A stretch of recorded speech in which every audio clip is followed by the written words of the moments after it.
Hello everyone. Today we're going to talk about your after dinner routine. So in the evening after you've had dinner, we're going to clear up and clean the kitchen. The first thing we're going to do is speak to our family before we have dinner. And then hopefully as a family, you're sitting together at the table. That's ideal. And then when dinner is and you talk about it again during dinner, you're not going to, harp on it. You're just going to mention it. And then after dinner, you remind everyone as dinner is coming to a conclusion that we're going to clean up after ourselves today. So everyone who can feed themselves can carry their plate and their spoon to the dishwasher and put it in. You might have to show them where, but they can. The bigger kids too, dad too, or to the sink, okay?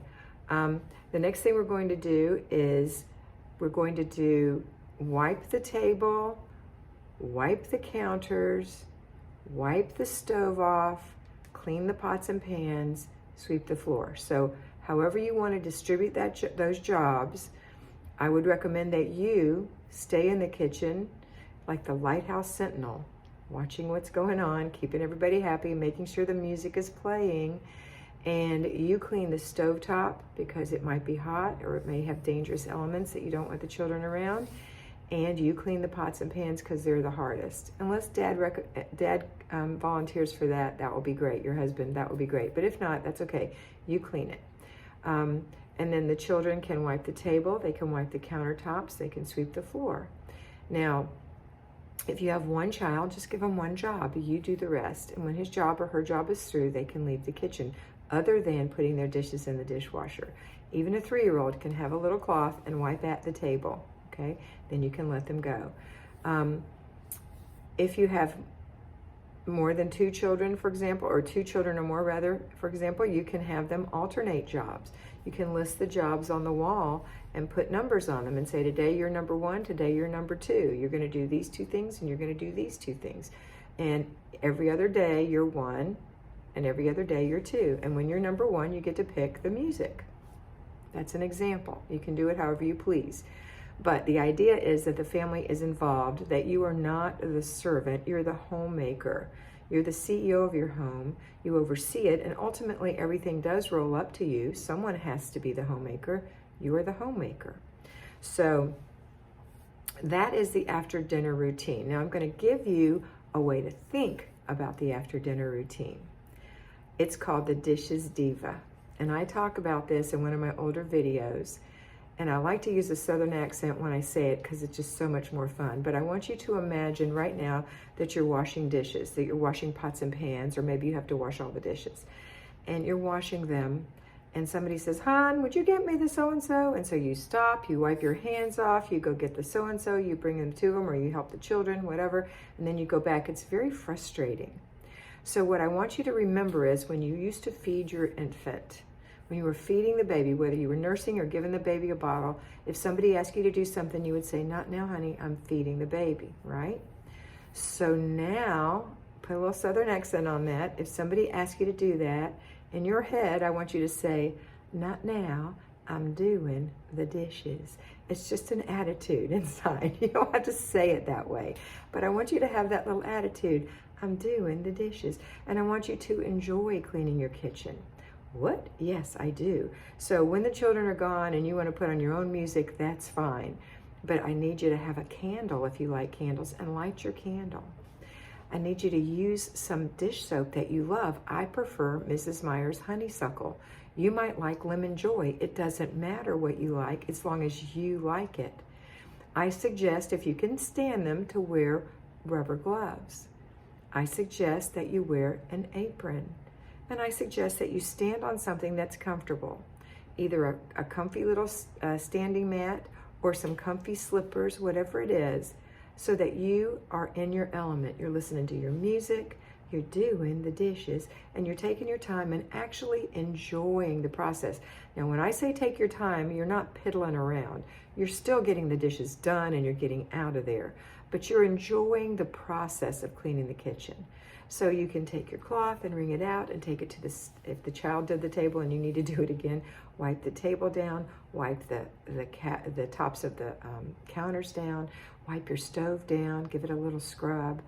You know, always wash your dishes. If you have to wash dishes, Always do them in order. So my recommendation, if that's the case, is that everybody just puts their dishes in a certain area of the drain. So you have the drain open, or the countertop open.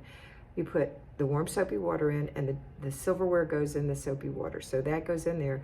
Glasses go next to the sink. Plates go next to the glasses.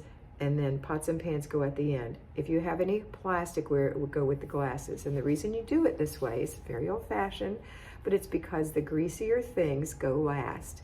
You want your glasses and your Tupperware, for example, to not have grease on them. And I know Dawn gets the grease out, and I know we have lots of great detergents today, but having it organized makes it so much better in your head. It helps you just see that that's all you have to do.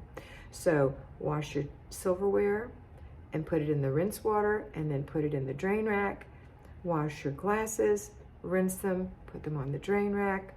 Wash the Tupperware, rinse them, put them on the drain rack. And then the plates will go like this: big plates, little plates, bowls. So bowls, wash your bowls. And I'm talking about like cereal or soup bowls. Wash your little plates, bread plates, dessert plates. Wash your salad plates. Wash your plates. Stack them in the rack. So if you put those things in order, they're going to be easier to put away. Now, if you have serving bowls, which I wouldn't encourage you to use, I would encourage you to serve from the pots and not have to put serving bowls on the table. That is your call, however. And if you want to do that, then you're just going to have more dishes. So don't complain that you're spending too much time in the kitchen. And also, I really want you to think about, when you're preparing meals, conserving prep bowls. If you can use the same one for the next thing, rinse it out and use it for the next thing. If you can use 1 pan instead of 5 pans, or even 3 pans instead of 5 pans, all the better. Don't make extra steps that are unnecessary and cause you more work.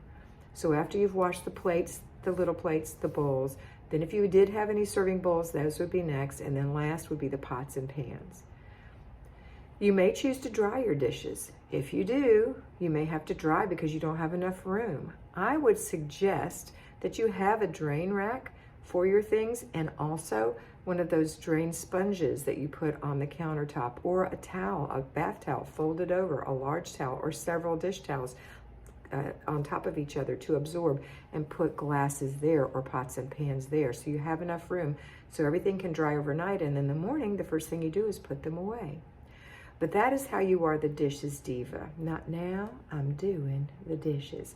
All right, now you can teach your children this. If you have little children and they want to wash dishes, you teach them that they don't jump up and run around when they're doing dishes, and they do them in this order. It makes it a lot easier. Okay, I hope this was helpful for you. This is the after dinner routine. Again, we'll go over it real quick. It's dishes, either they're on the counter, in the sink. I prefer on the counter. Maybe silverware in the sink or in the pan, or in the dishwasher.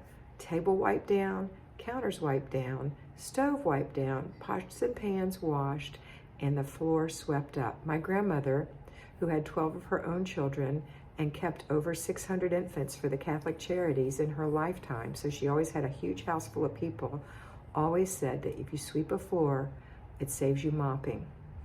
So sweep your floor every day. It'll keep it cleaner. And then when you do get ready to mop it, even though you're just doing the weekly home blessing hour every week, it'll be easier to clean. All right, that's it for today. I hope you have a wonderful day, and I hope that you always remember to be beautiful, because you are beautiful. Bye.